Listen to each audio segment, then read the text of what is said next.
Wahai Ahmad, dengarkanlah kabar yang kubawa hari ini. Agar tentram hatimu dan seluruh pengikutmu, wahai Ahmad, sungguh telah Allah tetapkan hukuman atas orang-orang yang zalim ke atas perahumu. Tidaklah akan ada badai dan taufan, petir, dan hujan melainkan mereka akan menggigit jari-jari mereka karena kebodohan mereka sendiri. Hingga bulan Rajab menjadi bulan yang membahagiakan untuk perahumu dan bulan kesedihan untuk mereka yang zalim. Wahai Ahmad, sungguh sia-sia amal seorang hamba yang melakukan kemubaziran di tahun baru kaum yang melampaui batas. Sungguh bersedekah dan menyantuni yatim piatu serta fakir miskin lebih baik untuk dilakukan oleh umat Nabi mulia di hari itu, agar Allah menahan murkanya terhadap umat Islam yang banyak membakar uang di setiap sepertiga malam di malam tahun baru. Yang demikian itu lebih mendatangkan keberkahan dan menolak bala dan musibah bagi diri mereka. Wahai Ahmad, sungguh dentuman itu telah terjadi. Pertanda Allah hendak menjalankan hukumnya ke atas dunia. Sungguh gunung-gunung di negerimu sebagian akan menjadi rata dengan sekali letupan, dan langit akan tertutup awan tebal yang menyala-nyala, hingga sebagian orang menutup telinga mereka. Dan Allah hendak menunjukkan kuasanya dengan membakar gedung yang tinggi dengan sekali sambaran. Apakah manusia lebih takut kehilangan dunia dibandingkan kehilangan kasih sayang dan rahmat Allah? Hendaklah mereka para ulama menutup jalan masuknya setan-setan di hati mereka. Apakah mereka mengira bangunan tinggi milik mereka aman dari murka Allah? Sungguh Allah Maha mengetahui dari mana datangnya uang yang mereka pergunakan untuk membangunnya. Wahai Ahmad, aku Balya bin Malkan mendapatkan perintah agar memberikan pengajaran kepadamu. Sungguh aku mendengar istrimu hendak menutup seluruh auratnya dan menutupi kecantikannya hingga hanya dirimu dan orang-orang yang diizinkan untuk melihatnya. Katakanlah kepada istri-istrimu, sungguh kecantikan yang disembunyikan akan menggetarkan arsy hingga semerbak harum tercium oleh para wanita-wanita yang syahid hingga sampai kepada Rasulullah yang mulia.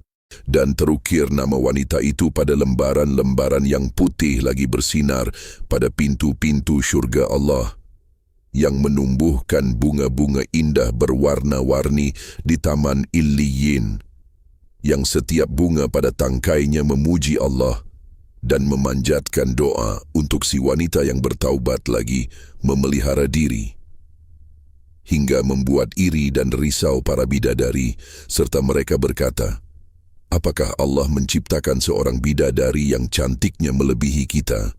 Sungguh yang demikian itu terjadi pada Illiyin di setiap adanya wanita yang wafat karena melahirkan bayinya, yang wafat karena menjaga kehormatan dirinya, yang wafat dalam keadaan taat kepada Allah dan Rasulullah serta suaminya, yang wafat dalam keadaan lapar dengan hati yang penuh kerelaan karena kemiskinan suaminya, yang wafat dalam keadaan suci tertutup aurat dan terjaga lisannya, yang wafat karena terbunuh oleh pasangannya, sedangkan ia termasuk wanita yang sabar lagi salehah, yang wafat dalam keadaan sabar, sedangkan ia dihina karena buruk wajah dan dirinya, yang wafat lalu dibuka aibnya sedangkan ia telah bertaubat.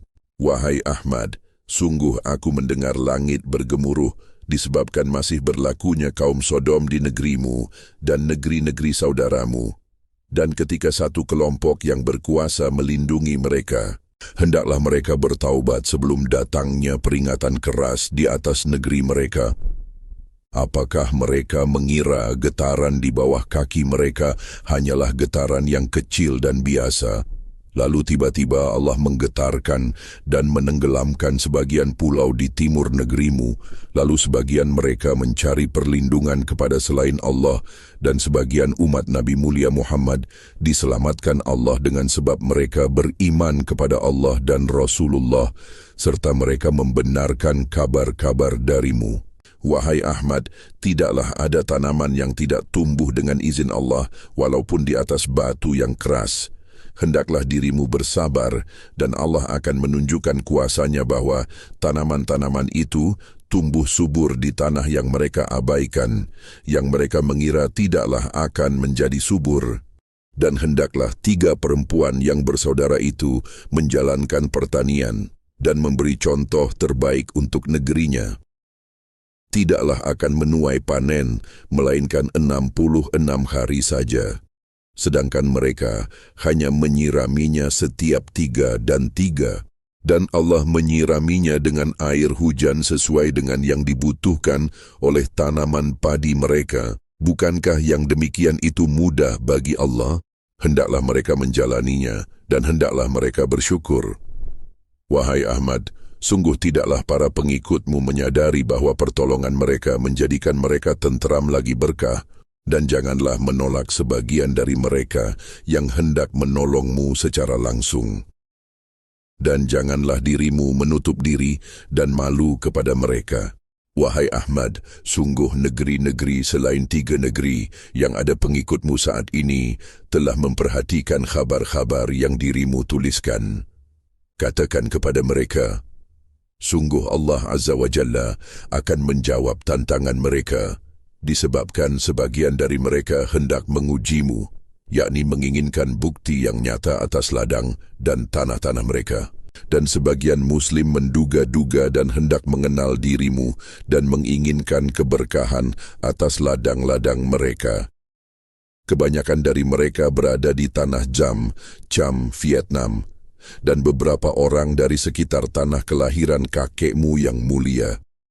Sungguh jika mereka yakin Allah akan memancarkan air di ladang mereka yang tandus dan menurunkan hujan untuk menyuburkan tanah-tanah mereka sebagaimana hujan yang turun di negerimu dan di negeri para pengikutmu. Sebagai bukti nyata dari Allah atas segala yang dirimu tuliskan. Dr. Ahmad Fahmi bin Abdullah Al-Wisham.